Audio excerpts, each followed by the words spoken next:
திரு ஸ்ரீனிவாசன், இன்னைக்கு திரு எடப்பாடி பழனிசாமி அவர்களுடைய இந்த பேட்டியை எப்படி புரிஞ்சுக்கணும்? அவர் வந்து ஒரு மெல்லிய அளவில் ஒரு மாற்றத்தை பார்க்குறேன் அப்படின்னு திரு மணிகண்டன் பார்க்குறாரு.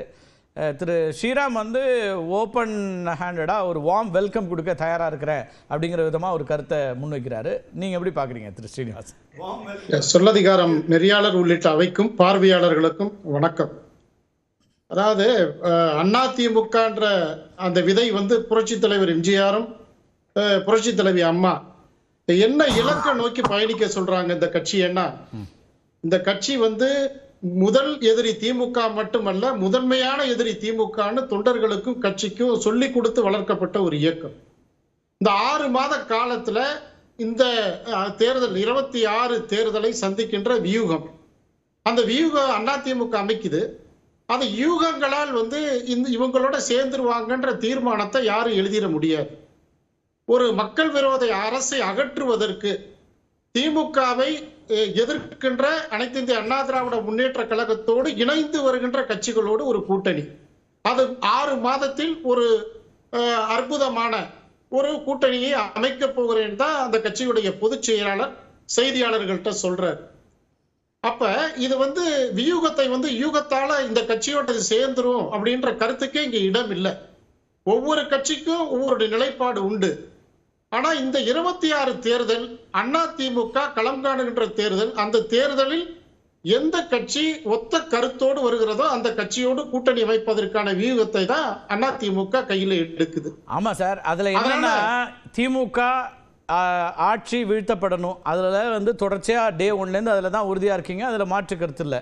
அதுக்கப்புறம் நடுவில் வந்து தீர்மானம் போட்டு கூட்டணி விட்டு விலகி அதுக்கப்புறம் வந்து தொடர்ச்சியாக அதுக்கு அண்ணாமலை தான் காரணம் அப்படின்னு சொல்லி ஜெயலலிதா அவர்களை அண்ணா அவர்களை எல்லாம் அவர் வந்து குறைத்து மதிப்பிட்டார், விமர்சிச்சிட்டாருன்னு சொல்லி எல்லாம் வந்த பிறகு இப்போ அதில் உறுதியாக இருக்க வேண்டியிருக்குல்ல. சில நாட்களுக்கு முன்னாடி டெல்லி தேர்தல் முடிஞ்ச பிறகு சொன்னார் இந்தியா கூட்டணிக்கு சம்மட்டி அடி அப்படின்னாரு. முதல் சிக்னல் அங்கேருந்து ஆரம்பிச்சுது. வெளிப்படையாக காங்கிரஸையோ அல்லது காங்கிரஸ் இருக்கக்கூடிய கூட்டணியோ கடுமையாக விமர்சனம் பண்ணார். இன்னைக்கு வந்து பாஜக பற்றிலாம் ஒன்றும் பிரச்சனை இல்லைங்க அப்படிங்கிற துணியில் வரும்போது அந்த மாற்றம் இருக்குல்ல, பாஜகவையும் நட்பு சக்தியாக வச்சுக்கிறாருங்கிற இடம் வருது இல்லையா? அது ஒரு சேஞ்ச் வருதுன்னா இப்ப இல்ல அவர் எந்த பெயரையுமே பயன்படுத்தல. கேள்வி பாஜக வச்சுதான் இல்ல, கேள்வி பாஜகவோட கூட்டணின்னு செய்திகள் வருதுன்னு கேட்கறதுக்கு தான் சொல்றாரு. திமுக மட்டும்தான் எங்களுக்கு எதிரி, மற்றவங்க யாரும் எதிரிகள் இல்லை, மற்ற எல்லாரையும் அப்புறம் கூட்டணிலாம் 6 மாசத்துக்கு அப்புறம் பேசிக்கலாம் அப்படிங்கிறாரு. அப்ப அந்த இடத்துல ஆப்ஷன்ல எல்லாருக்கும் ஆப்ஷன் ஓபன் அப்படிங்கிறதா தான் இருக்கு. அதிமுக யூகத்தை அப்படி நம்ம கடிச்சிட முடியாது. ஏன்னா இதே உள்துறை அமைச்சர் அமித்ஷாஜி தான் நாடாளுமன்ற தேர்தலில் அழைப்பு கொடுத்தார். அதை நிராகரிச்சதும் இதே அதிமுக, இதே பொதுச் செயலாளர் தான். ஆமா. அப்ப இந்த 26 சட்டமன்ற தேர்தலில் மட்டும் ஒரு அதிசயம் நடந்துருமா? இந்த கட்சியோட கூட்டணி அமைச்சிருமா அதிமுகன்ற யூகமே வேணாம். காரணம் என்னன்னா தமிழகத்தினுடைய மக்கள் நலன் அதிமுகவிற்கு முக்கியமானது. அதற்கு அடுத்து திமுகவை எதிர்க்கின்ற சக்தி, அந்த சக்தியில விதிவிலக்கு இருக்குது. அது பாஜகவோடு நெருங்குமா அப்படின்ற அந்த விஷயத்துக்கு இன்ன வரையும் கட்சி போகல. ஏன்னா கட்சி தொண்டர்களும் கட்சி தலைமையும் எடுக்கிற முடிவு தான் பாஜகவோட இணையணுமா வேணாமான்ற முடிவு. அது கட்சி தான் சொல்லும். அப்ப 6 மாதம் பொறுத்துருங்க, இதுக்கு என்ன அவசரம்? அந்த காலம் வர்றப்ப களம் அமைப்பேன்னு அந்த 6 மாசம் பொறுத்து இருக்கிறதுங்கிறது வெற்றி கூட்டணி அமைப்பதற்கான வியூகங்களா இருக்கலாம். அதை அவர் ஓபன் பண்ண வேண்டிய அவசியம் இல்லை. ஆனால் யாரோடு சேர மாட்டோம் அப்படிங்கிறதுல ஒரு தெளிவு இருக்குல்ல. எப்பவுமே யாரோட கூட்டணி வைக்கிறோங்கிறதுல கூட நம்ம வந்து ஓபன் பண்ண முடியாது, அது வந்து சீக்கிரட்டாக தான் வச்சிருக்கணும் கடைசி வரைக்கும்.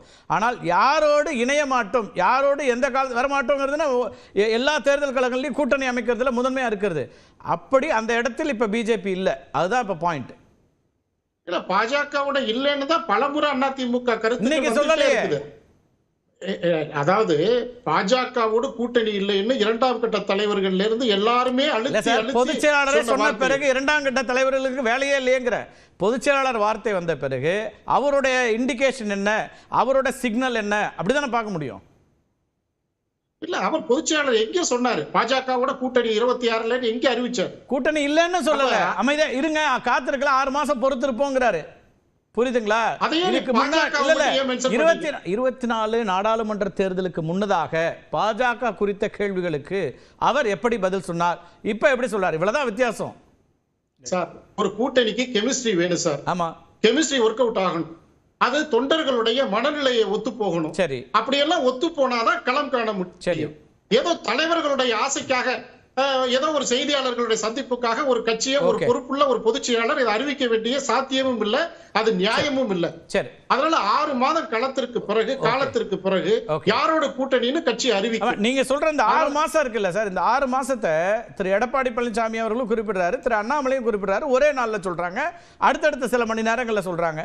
இதை ஒன்னா பார்க்கணுமா, வெவ்வேறு நிகழ்வுகள் வெவ்வேறு இன்சிடென்ட்ஸ்னு பார்க்கணுமா? இல்ல, அந்த செய்தியாளர்கள் சந்திப்பு நடந்த இடம்ங்கிறத நீங்க கவனிக்கணும். ஒரு திருமண விழா, அன்பிற்குரிய அண்ணன் வன்னியரசு சொன்னார் பாருங்க, கட்சிக்கு ஒரு நெருக்கடி ஏற்பட்டு போச்சு. எங்க சார் நெருக்கடி ஏற்பட்டு போச்சு? ஏன் சார், ஒரு திருமண விழால ஒரு கட்சி தலைவர்கள் நட்பு ரீதியா கலந்துக்கிற விழால எங்க சார் நெருக்கடியை நீங்க பாத்தீங்க? ஒரு கட்சியினுடைய ஒரு 2வது தலைவர், ஒரு கட்சியினுடைய புரட்சி தலைவர் எம்ஜிஆரையும் புரட்சி தலைவி அம்மாவையும் ஒரு விழால நீங்க பயன்படுத்தலன்னு ஒரு ஜனநாயக ரீதியா சொல்ற கருத்துக்கு எங்க சார் நெருக்கடி வந்துச்சு? அப்ப எல்லாத்துக்கும் கண் காது வச்சு இந்த கட்சிக்குள்ள குழப்பம். ஏன் சார் நான் கேட்கிறேன், அதாவது நீங்க சொல்றதை நான் முழுமையா ஏத்துக்கிறேன் திரு ஸ்ரீனிவாசன். அதாவது ஒரு திருமண நிகழ்வு, ஒரு இந்த மாதிரியான பொது நிகழ்வுகளை சந்திக்கிறதுல இது இயல்பா நடக்கும், அது ஒரு அரசியல் நாகரிகம் அப்படிங்கிறத நம்ம புரிஞ்சுக்க முடியுது. இதே தலைவர்கள் ஜெயலலிதா அவர்களை மிக கடுமையாக விமர்சித்துட்டு விட்டார். எங்க தலைவியை இப்படி பேசினவரோட நாங்க எப்படி இருக்க முடியும்னு சொன்ன இடத்தையும் இந்த காட்சிகளையும் பார்த்தா தொண்டர்கள் என்ன நினைப்பாங்க சார்? அதாவது தொண்டர்களுடைய மனசு கட்சியுடைய மனசு ஒண்ணுதான், அதை பிரிச்செல்லாம் பார்க்க வேண்டியது இல்லை. சரி, கட்சியினுடைய சித்தாந்த தலைவர்களை ஒருத்தர் அவமானப்படுத்திட்டாரு, சங்கடப்படுத்திட்டாருங்கிற கோபம் எல்லாத்துக்குள்ளேயும் இருக்கும். அத காலம் தான் தீர்மானிக்கும். அதனாலதான் முன்னாடியே குறிப்பிட்ட கெமிஸ்ட்ரி ஒர்க் அவுட் ஆகும். நான் என்ன கேட்கிறேன்னா, ஆதவ் அர்ஜுனான்ற ஒருவர் விடுதலை சிறுத்தையிலிருந்து வெளியில போயிட்டதுனால வாக்குகள் வெளியில போயிடுச்சா? டிடிவின்ற ஒரு மனிதர் வெளியில போயிட்டதுனால டிடிவி அதிமுக ஓட்டு டிடிவிக்கு போயிடுச்சா? இது என்ன கணக்குன்னு எனக்கு புரியல. அதிமுக கட்சிக்குள்ள இருக்கிற வரையும் தான் ஒரு தனி மனிதனுக்கு செல்வாக்கு. கட்சியை விட்டு வெளியில போயிட்டா அதனுடைய நிலை வேறு.